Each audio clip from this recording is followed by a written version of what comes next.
Bonjour, voici la vidéo qui concerne les conséquences d'un agrandissement ou d'une réduction sur les angles d'une figure. Alors, nous allons commencer cette vidéo par une petite propriété qui va nous servir tout au long de cette vidéo. Dans un agrandissement ou une réduction, donc dans un cas comme dans l'autre, les angles de chaque figure sont conservés. Ceci signifie que les angles d'une figure agrandie ont les mêmes mesures que les angles de la figure initiale. Les angles d'une figure réduite ont les mêmes mesures que les angles de la figure réduite. Par exemple, si je prends des carrés, eh bien, les angles droits d'un carré restent droits si l'on agrandit ou réduit ce carré. Voici une illustration de cette propriété sur les angles droits d'un carré. Voici, je vais voir avec mon équerre pour bien le vérifier, un carré ici que vous voyez réduit par rapport à un carré que vous voyez ici qui est la figure initiale. Eh bien, si je déplace mon équerre, je peux vérifier facilement que les angles restent droits sur la figure réduite comme sur la figure initiale.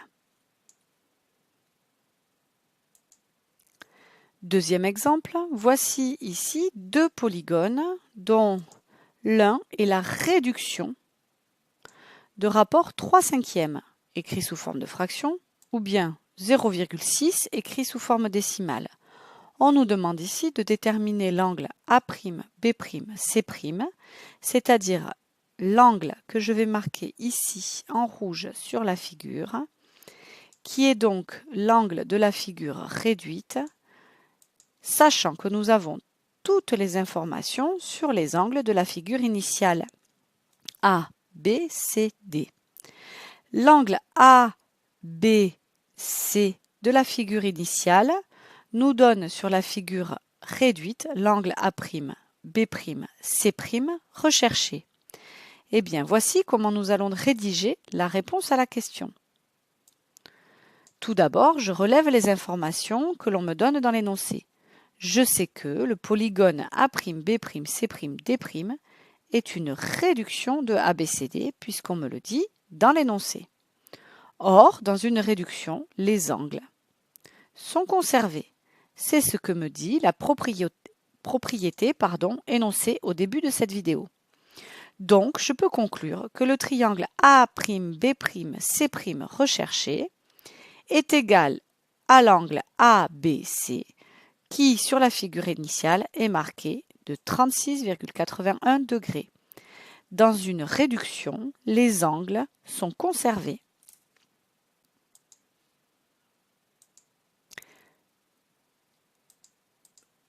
Une remarque pour terminer. Lorsque deux triangles sont semblables, l'un est forcément une réduction ou un agrandissement de l'autre.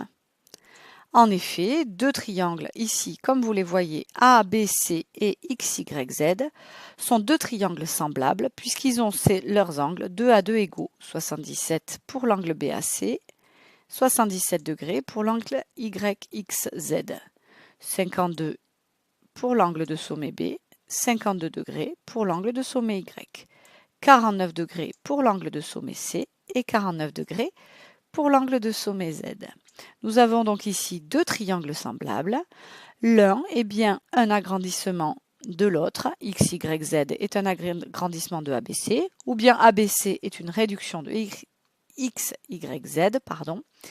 Ils ont les angles égaux et nous savons déjà que deux triangles semblables vérifient la proportionnalité de leurs longueurs homologues. Voilà, merci de répondre au questionnaire laissé à la suite.